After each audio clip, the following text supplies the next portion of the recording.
뭐 특별한 거 없어요.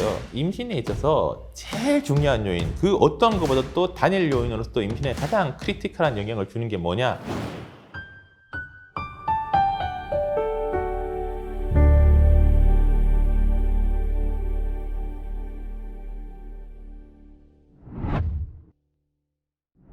네, 안녕하세요. 효성병원에서 난임 담당하고 있는 박병규라고 합니다.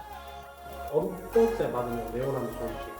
사람들이 늘 하는 얘기가 내 지금 지난달에 공개했는데 딴 친구들은 한 방에 딱 되던데 나는 왜 이렇게 임신이 안 되지 뭐 이렇게 해서 바로 오시는 분들이 가끔 있는데, 미국 그 생식의학계에서 공부하는 거에서는 1년 이상 되는 사람들을 난이를 보고 검사를 하라고 하지만, 결혼하고 1년이 아니라 임신 시도 1년이에요. 이게 뭐냐면 내가 결혼한 지 10년쯤 됐지만 그동안 다 피임하다가 실제 임신 시도는 뭐 3개월 됐다. 그러면 그럴 필요는 없는 거죠. 35세가 넘는 사람들은 만 나이로 6개월 정도 시도해보고 안 되면은 난임이나 정의를 내리지는 않지만 그래도 검사 정도는 받아보라고 권고를 하고 있습니다.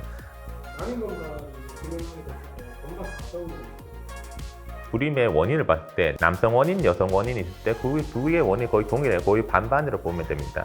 다만 남성 원인은 정자에 문제가 있냐 없냐를 보면 되는 거예요. 남자가 정액이 괜찮으면은 남자의 문제는 없는 거고, 그럼 그 사람은 나이가 70이든 80이든 90이든 아무 상관이 없는 거예요. 그러면 여성의 검사의 경우에는 어떻게 하느냐? 보통 기본적으로 우리가 생리가 처음 나온 날을 하루로 첫 1일로 봤을 때 보통 2일에서 5일 사이에 그때 피검사를 하는 게 제일 좋아요. 그때 피검사를 하고 생리 시작한 지 7일에서 10일 사이에 나팔관 검사를 합니다. 그러니까 이전에 했던 피검사를 그때 와서 검사 결과를 확인하면서 나팔관 검사 당일 검사 확인하고 정액 검사 이전에 했던 거 보고 초음파는 수시로 보는 거니까 그때도 보고 이때도 보고 해서 이 7일에서 10일째 나팔 검사 한 날쯤 되면은 종합적으로 내가 무슨 문제가 있다 없다를 그 부부 걸전체에 걸쳐서 알 수가 있게 되는 거죠. 나팔관 조영수라고 있다는데 혹시 그건 어떤 겁니까? 나팔관 조영술이라는 거는 엄밀히 말하면은 정식 명칭은 자궁난관 조영술입니다. 자궁난관 조영술이라는 이름에서 보면 알겠지만은 자궁과 난관, 우리가 흔히 난관을 나팔관이라고 얘기하는데 이게 자궁과 난관을 둘 다 보는 검사입니다. 그런데 보통 그 임신이 안 되는 가장 많은 원인, 첫 번째가 난소 쪽 요인이고 두 번째가 나팔관 요인이다 보니까 사람들이 나팔관이 괜찮으면 자궁에 특별히 문제가 없는 경우가 대부분이기 때문에 보통 나팔관 검사라고 부르는 겁니다. 그럼 이 자궁난관 조영술이라는 거는 쉽게 얘기해서 자궁 입구를 막아서 거기에 조영제를 넣습니다. 이제 사진을 찍었을 때 훨씬 더 밝게 나오게 하는 겁니다. 그래서 그걸 통해서 안에 자궁의 형태와 그리고 그 안에 이어진 나팔관을 통해서 빠져나가는 그 물의 흐름을 보고 이 사람이 나팔관이 괜찮냐 안 괜찮냐를 보게 되는 거예요. 근데 이제 많은 사람들이 인터넷에서 뭐 얘기를 하다 보면은 나팔관 조영술 하고 나면 너무 아팠어요. 마치 돌아가신 할아버지가 강건해서 나한테 손짓하고 있었어요. 뭐 이런 얘기가 가끔씩 있는데, 실제로 그런 것 때문에 나팔관 검사에 두려움을 가지는 분들이 굉장히 많습니다. 하지만 실제로 그럴 필요는 없는 게 10명 중 9명은 아무렇지도 않아요. 근데 역으로 말하면 10명 중 1명은 사실 좀 아프기는 합니다.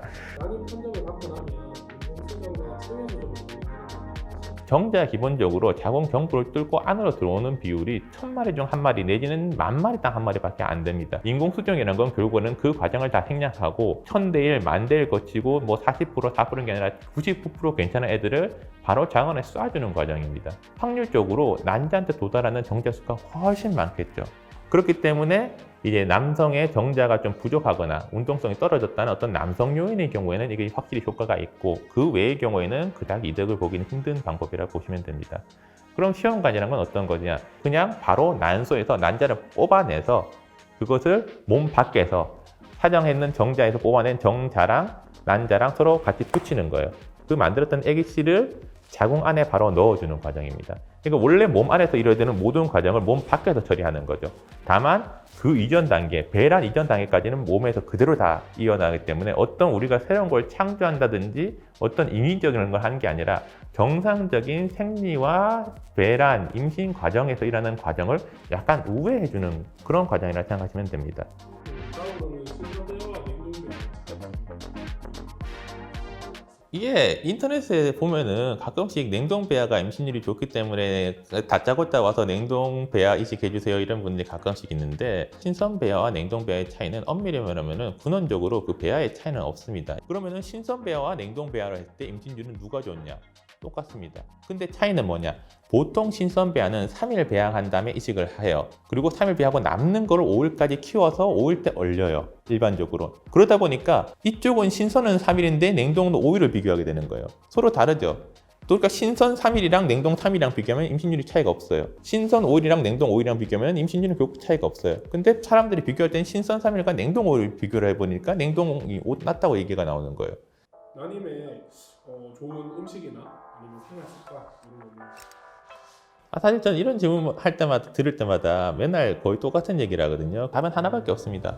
하던 대로 살세요. 뭐 특별한 거 없어요. 우리가 임신에 있어서 제일 중요한 요인, 그 어떤 것보다 또 단일 요인으로서 또 임신에 가장 크리티컬한 영향을 주는 게 뭐냐? 나이입니다.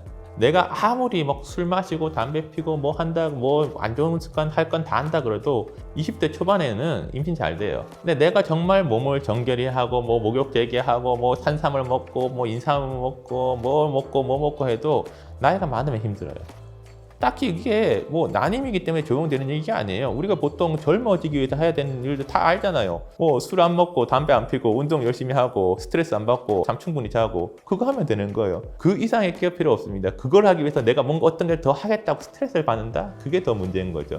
효동병원이 난임 클리닉으로 좀 유명한 이유가 그냥 저희는 엄밀히 얘기를 하면은 우리가 보통 환자를 대함에 있어서 환자 한 명 한 명에게 정말 우리 가족과 같이 대하고 환자한테 나쁜 걸 권하지 않고 어쨌든 간에 함께 하고 그리고 그 사람들이 여기 와서 정말 마음 편하게 있을 수 있기 때문에 그게 더 좋다고 봅니다. 특히 아까도 얘기했지만 결국에 임신이라는 거는 내가 마음 편하고 그리고 특별한 스트레스 안 받아야 돼요. 그렇지만은 아무래도 사람을 자꾸 하다 보면은 이 과정 자체가 굉장히 스트레스를 많이 받게 됩니다. 하지만 저희는 그 환자의 마음을 최대한 어려워주고 최고의 시설과 최고의 의료진과 최고의 연구진들이 인공수정이라든지 시험관 아기 같은 거 있어서 그 무엇보다 또 뛰어난 결과와 편안한 마음 그런 것들 다 제공하기 때문에 저희가 그만큼 더 좋지 않나 생각하고 있습니다.